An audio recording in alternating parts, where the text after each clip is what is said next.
10 surprising facts about Ethiopia. Number 1. 13 months to the year. Sure, plenty of cultures have their own calendars that they prefer to follow over the Western Gregorian one, but most still abide by the unspoken 12 months to a year rule. Not Ethiopia.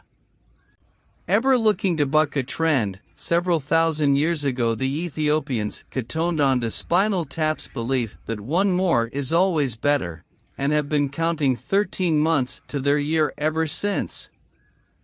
What does this mean? Well, that 2017 is still 2009 there. And that canny tourism boards can legitimately claim that the country really does boast 13 months of sunshine. Number 2. Ethiopian time. Ethiopians also measure the hours of a day to a different schedule. In a piece of logic that's kind of hard to argue against, they believe it's less confusing if the clock starts when the day does. Thus, sunrise is 1 o'clock and sunset 12. Then the 12-hour night clock sets in.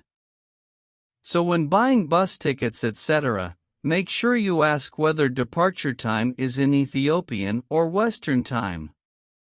Number 3. Complete independence. Ethiopia is the only African country never to have been brought under colonial control, a fact that locals will never tire of informing you. And fair enough too. The Italians did give colonization a crack in 1935, and succeeded in militarily occupying the country for 6 years, but Ethiopian forces were waging military opposition the entire time and the whole country was never brought under control. As some of the locals put it, we waited until they had built us railways and nice buildings, and then kicked them out. Number 4. A nation of festivals. Ethiopia is a country full of vibrant and colorful festivals. The biggest, Timkat, is a 3-day annual festival that honors the baptism of Jesus Christ in the River Jordan.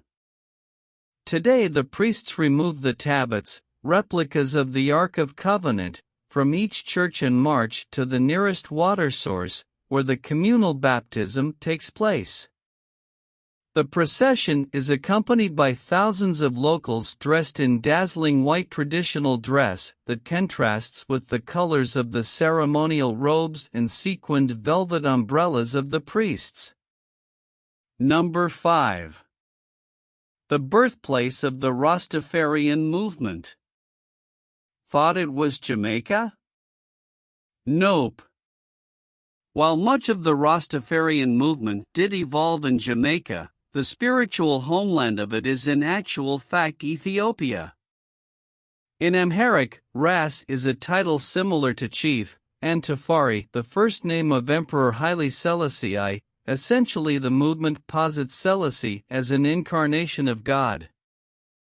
Need further evidence? Just check out the colors on the Ethiopian flag. Familiar, no? Number 6. The first cup of coffee. You know your morning caffeine shot?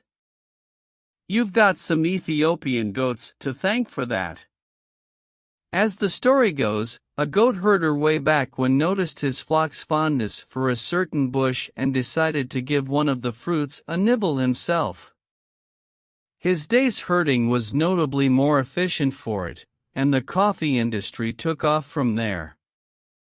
Number 7. The oldest people in the world. Several archaeological findings in Ethiopia's Afar region go quite some way in suggesting that the country may be where we all started out from. In 1972, Donald Johanson and Tim D. White discovered Lucy, a 3.2 million year old hominid skeleton.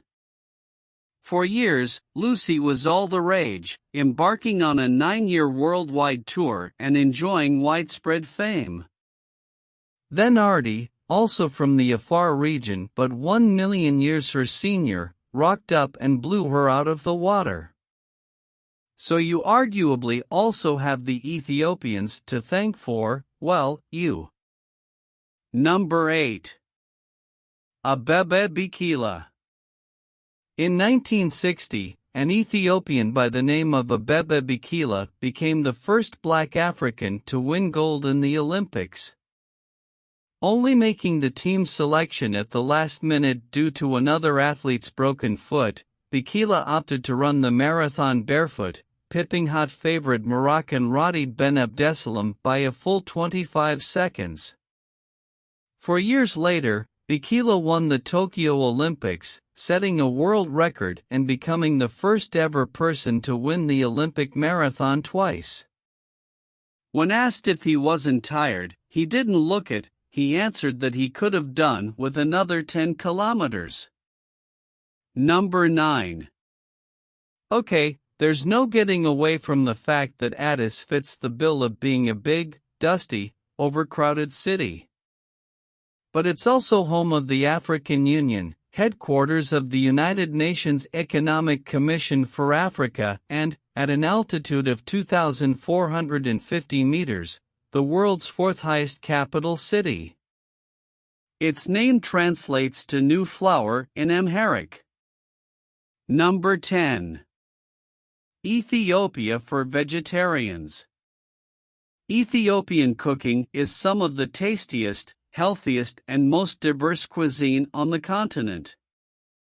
And, unlike many African countries, it's a haven for vegetarians. The simple reason for this is that most Ethiopians follow a particular strand of Orthodox Christianity that prohibits the eating of any animal products on Wednesdays and Fridays.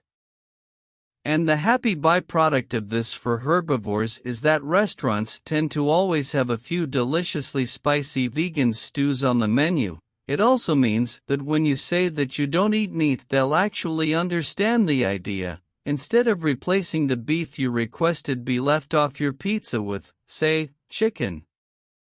Thank you for watching. Don't forget to subscribe to our channel.